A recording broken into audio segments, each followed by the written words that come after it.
गए होंगे। दोनों ही गठबंधन जमकर चुनावी प्रचार कर रहे हैं, रैलियां भी कर रहे हैं, लेकिन उत्तर प्रदेश के मुख्यमंत्री योगी आदित्यनाथ की रैलियों की डिमांड कुछ अलग ही है।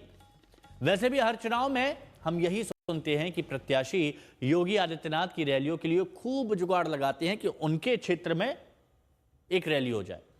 वो चाहते हैं कि उनकी विधानसभा में योगी की एक रैली हो जाए, क्योंकि योगी की रैली का मतलब है खेल पलट जाना। योगी की रैली का मतलब है स्ट्राइक रेट बेहतर हो जाना। योगी की रैली का मतलब है जीत का प्रतिशत बढ़ जाना।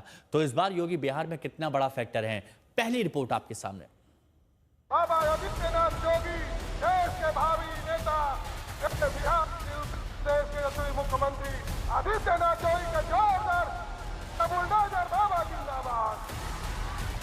का काम है, आपका काम है साधु बाबा की घंटी बजाना। It will not go in the record. साधु बाबा, आपका काम है मंदिर में घंटी। Lalu ji, that's it. क्या जिन योगी का लालू मजाक उड़ाते थे वही बिहार में खेल पलटेंगे?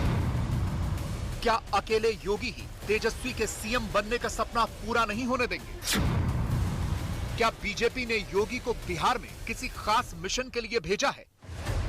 ये सिर्फ कोर्ट, भले ही संसद में किसी जमाने में मुलायम सिंह यादव और लालू यादव मिलकर योगी आदित्यनाथ का मजाक उड़ाते रहे हों, उन्हें साधु बाबा कहते रहे, उन्हें ताना देते रहे हों कि मंदिर में जाकर घंटी बजाओ। लालू जी, लेकिन पिछले 8.5 साल में योगी आदित्यनाथ ने साधु के अलावा अपनी एक और बड़ी पहचान साबित की है, और वो पहचान है देश के सबसे बड़े सूबे उत्तर प्रदेश को एक मुख्यमंत्री के तौर पर चलाते हुए एक सख्त प्रशासक की। योगी आदित्यनाथ की छवि देश भर में बुलडोजर बाबा की है। मुख्यमंत्री के साथ वो बाबा जो गलत होने पर बुलडोजर चला देते हैं। आदित्यनाथ योगी का जोरदार बुलडोजर बाबा जिंदाबाद। यही वजह है कि योगी आदित्यनाथ सिर्फ यूपी में ही लोकप्रिय नहीं है, बल्कि बिहार में भी खासे लोकप्रिय हैं। इसीलिए तो बिहार में सबसे ज्यादा क्रेज जिन नेताओं का है, उनमें योगी आदित्यनाथ टॉप पर है। खास तौर पर बीजेपी और एनडीए के उम्मीदवार अपने इलाके में योगी आदित्यनाथ की सभाएं करवाना चाहते हैं। सूत्र बता रहे हैं कि योगी की डिमांड हाई है, और ऐसा इसलिए है क्योंकि योगी का जनता से कम्युनिकेट करने का अपना खास तरीका है। योगी डायरेक्ट अटैकिंग होते हैं। याद करना, अगर कांग्रेस और आरजेडी जीतती है तो गरीब के राशन को सबसे पहले बंद करके हजम कर डालेंगे। नौजवानों की नौकरी के नाम पर ये लोग नौकरी तो नहीं देंगे, नौकरी के नाम पर आपकी जमीन को भी हजम कर डालेंगे। ये लोग विकास तो नहीं कराएंगे, लेकिन विकास के नाम पर माफिया राज को फिर से ला करके नग्न तांडव करवाने का कार्य सीवान के अंदर और बिहार के अंदर फिर से करने का कार्य करेंगे। बिहार में योगी की डिमांड बहुत ज्यादा है। बीजेपी के इंटरनल सूत्र बता रहे हैं कि योगी आदित्यनाथ बिहार में कम से कम 24 से ज्यादा सभाएं करेंगे, जिनमें 50 से ज्यादा सीटों के मतदाताओं से सीधे संवाद करेंगे। योगी 3 दिनों में 6 जिलों की 8 रैलियां कर चुके हैं। आज ही बिहार में योगी की 3 सभाएं थी। सबसे पहले आज योगी आदित्यनाथ सिवान पहुंचे। सिवान यानी कि शहाबुद्दीन का इलाका। बिहार का माफिया डॉन शहाबुद्दीन। अब शहाबुद्दीन की तो मौत हो चुकी है। आरजेडी ने उसके बेटे ओसामा को सिवान जिले की रघुनाथपुर विधानसभा से टिकट दिया है। योगी वहां तो रैली पहले ही कर चुके हैं।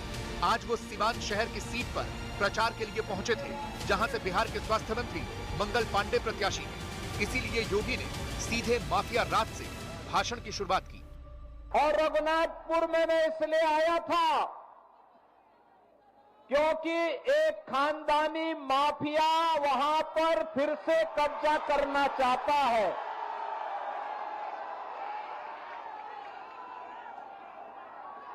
उत्तर प्रदेश में तो हमने बुलडोजर से रौंद रौंद करके इन माफियाओं की कचमूर निकाल करके उत्तर प्रदेश की धरती से जहन्नुम के रास्ते उनके खोल दिए हैं। लेकिन हमारी सीता मैया से जुड़े हुए बिहार की धरती पर कोई मारीच और सुबह फिर से सिर न उठाना पड़े, उठा सके। योगी की यही तो खासियत है कि वो पहली बॉल से अटैकिंग रहते हैं और इसीलिए बिहार में उनकी डिमांड इतनी ज्यादा है। यूपी का मुख्यमंत्री रहते हुए योगी की पॉपुलैरिटी और ज्यादा बढ़ी है। चुनाव कहीं भी हो, बीजेपी के प्रत्याशियों की डिमांड यही होती है कि योगी की रैली करवा दो, क्योंकि योगी का स्ट्राइक रेट भी बहुत बेहतर होता है। गुजरात में 2022 में विधानसभा का चुनाव हुआ तो योगी ने 22 सीटों पर रैली और रोड शो किए, जिनमें से 15 पर जीत मिली। स्ट्राइक रेट रहा 68%। 2023 में त्रिपुरा में 6 रैलियां की और सब पर जीत मिली, 100% का स्ट्राइक रेट। 2024 में महाराष्ट्र चुनावों में योगी ने 12 सीटों पर रैली की, 11 जीती, 92% के स्ट्राइक रेट के साथ। 2024 में ही हरियाणा में हुए चुनावों में 14 सीटों पर योगी की रैली हुई, जिनमें बीजेपी 9 सीटें जीती, 64% का स्ट्राइक रेट रहा। 2024 में ही जम्मू कश्मीर की 4 सीटों पर योगी की रैली हुई, चारों बीजेपी ने जीती। 2025 में दिल्ली विधानसभा चुनावों में 6 जगहों पर योगी की रैली हुई, 4 पर बीजेपी जीती।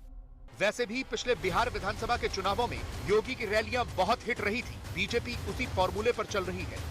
2020 के विधानसभा चुनावों में योगी की बिहार में 19 रैलियां हुई, जिनमें एनडीए को 13 सीटों पर जीत मिली। 2020 में एनडीए का बिहार में स्ट्राइक रेट सिर्फ 51% था, लेकिन जहां योगी की रैली हुई वहां स्ट्राइक रेट बढ़कर 68% हो गया। इसी से योगी की लोकप्रियता का अंदाजा लगा सकते हैं और इसके पीछे सबसे बड़ा कारण है योगी की बुलडोजर बाबा वाली छवि। योगी ने यूपी में करके दिखाया है और उसी मॉडल को वो बिहार में अप्लाई कर रहे हैं। एनडीए ने कहा था ना यूपी में कि आएंगे, माफिया राज यूपी का समाप्त करेंगे, दंगे फसाद समाप्त करेंगे।